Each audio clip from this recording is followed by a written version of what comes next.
Saudara, pemerintah telah mengeluarkan kebijakan proses belajar mengajar secara tatap muka yang akan dilakukan secara bertahap. Para orang tua murid menyatakan setuju jika PBM segera dilakukan secara tatap muka mengingat kasus COVID-19 di Aceh semakin menurun. Selain itu, wali murid juga setuju jika PBM secara tatap muka dilakukan dengan berbagai ketentuan prokes yang ditetapkan pemerintah. Proses belajar mengajar secara tatap muka segera akan dilakukan secara bertahap tahun pelajaran 2020-2021. Para orang tua dan wali murid menyambut baik kebijakan ini dan setuju jika tatap muka dilakukan di sekolah dengan tetap menerapkan protokol kesehatan sesuai dengan ketentuan yang telah ditentukan oleh pemerintah.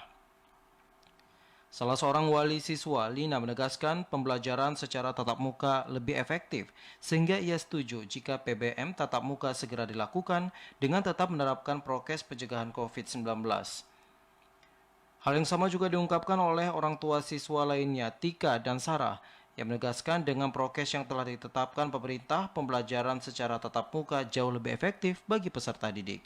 Senang ya, karena mengingat anak-anak sudah lama sekali belajarnya di rumah dan belajarnya pun tidak kondusif ya selama di rumah.